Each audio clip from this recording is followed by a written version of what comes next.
The movie begins with Lindy Lewis, who had a tough childhood because her parents didn't pay much attention to her. This made her trauma worse, and now she has a condition called intermittent explosive disorder, which makes her get very angry very easily.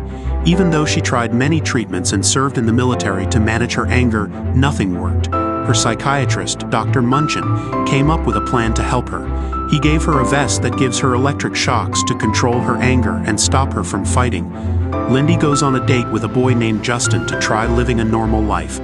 She almost decides to leave at the last minute but chooses to stay because Justin seems like a nice guy. During their conversation, a waiter keeps refusing to serve the food Justin asked for, which makes Lindy angry, but she stays calm. However, Lindy overhears a waitress making fun of Justin in the restroom. Lindy tries to use her device to stay in control, but it doesn't work. She loses control, confronts the waitress, and physically attacks her before running out of the restaurant without telling Justin. Lindy takes the device to Dr. Munchin the next morning and asks him to fix it. While he works on it, he asks about her date. Lindy thinks the date was bad because she hurt someone again. Even though Dr. Munchin repairs the device, he tells her that the only way to really solve her problem is to build a strong connection with someone. He encourages her to try having a relationship.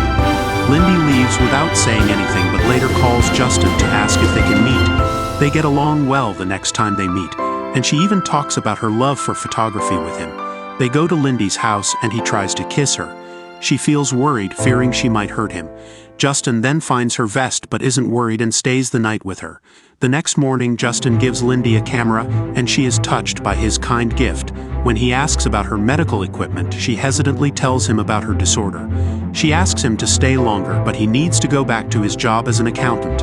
Before he leaves, he invites her to dinner at his place. Lindy is very happy about this surprise connection and tells Dr. Munchin how she feels. She thinks that because she didn't use her gadget last night, this relationship might not need it. She spends the day taking pictures with her new camera. While getting ready for dinner, she gets a message from Justin saying he might be late. When she tries to call him, Detective Vickers tells her that Justin has been killed. Lindy goes to the police station, where Vickers and Detective Nine notify her that her boyfriend's lifeless body was discovered in a skip. She feels they aren't paying enough attention to the matter and decides to investigate on her own. She attends Justin's funeral, mourning his death and remembering the brief time they shared. She meets Dr. Munchin again, this time unable to manage her emotions, and he prescribes sedatives to help her calm down. When she wakes up, she tells him about Justin and her suspicions that his lone customer, Barry, was involved in the murder. Dr. Munchin attempts to persuade her to let the police handle it, but Lindy is adamant about taking matters into her own hands. Despite his attempts to stop her, Lindy goes ahead with her plan and leaves the clinic after delivering the threat. Despite his fears that she would injure someone, she contacts Detective Vickers and requests that he come to her residence. She slips into the building as he leaves, grabbing Justin's possessions from the evidence room. She gets Justin's address out of his wallet and goes to his flat to look for clues. Vickers calls her while she is searching, expressing his displeasure with her behavior. He informs her that his partner wishes to arrest her, but he gives her a second chance, saying that Nine is on her way. Lindy rushes out of the flat and runs into Nine at the door. Nine charges her with murder and plans to take her to the police station. Because Vickers is still on the phone, Lindy shares the phone with Nine and runs after beating her. She snatches Justin's McLaren and speeds away from the parking lot. Lindy is able to flee after Nine and Vickers are involved in an accident. She goes to a cell phone store the next morning and begs the manager to connect her with a hacker. Lindy requests that the hacker break into Justin's phone, and the manager introduces her to Andy. Andy wonders if her lover was a drug dealer while conducting a check because he had erased all information from the phone. Lindy explains that he was only an accountant.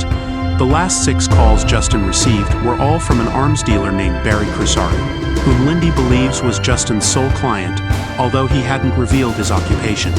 Lindy thanks Andy and leaves her with the car key, determined to pursue Barry. When she gets to Barry's place, she discovers that he organizes paid fights. She confronts him about Justin's murder, but he refuses to share any information with her. Barry dares Lindy to fight his 3 best men in exchange for the knowledge she seeks, and she agrees. After defeating all 3 of them, Barry reveals the information and takes her with him. Barry's men try to assassinate her in the car, but Lindy fights back and manages to overwhelm them, eventually forcing Barry to tell her what she wants to know. Barry reveals that Justin was murdered by his boss, Gareth Fizell. He further says that locating Feazell would be extremely difficult because he is a powerful man, and even the government is unwilling to pursue him. Meanwhile, Detective Nine visits Vickers in the hospital and warns him of Lindy's history of violence and assault due to her anger issues. Lindy appears after Nine has left the room and praises Vickers for his earlier warning. She also informs him that she has located the murderer and requests that he arrest Feazell, but Vickers says that they cannot act without evidence. When Vickers asks Lindy why she is so anxious to discover Justin's killer, despite having met him only a few times, she explains that he was the only really nice person she had encountered recently. Moved by her concern, Vickers gives her Feazell's address but tells her not to go alone.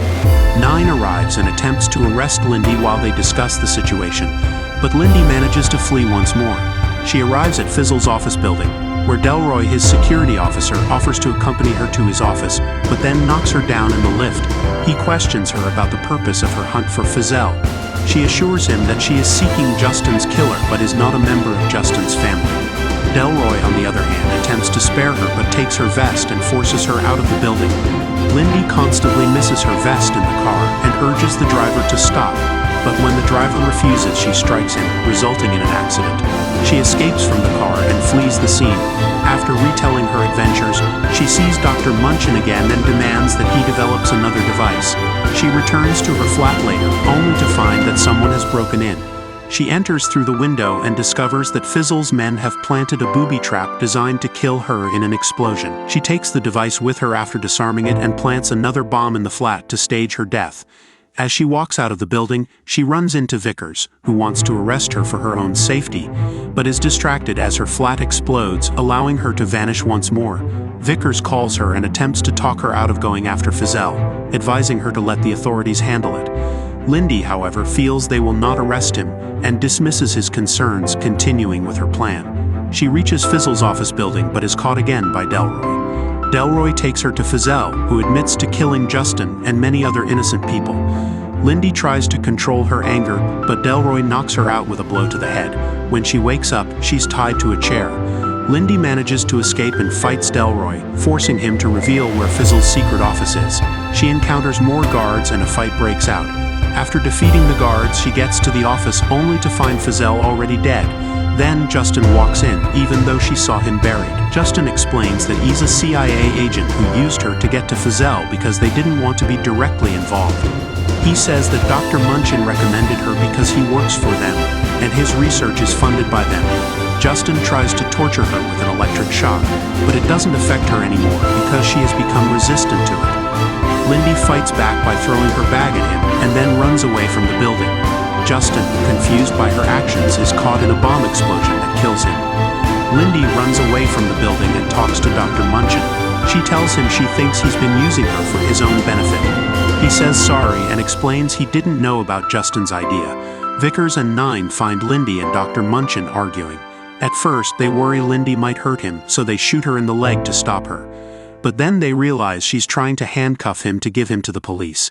Vickers admires her determination after transporting her to the hospital, and both of them assist her in covering her tracks.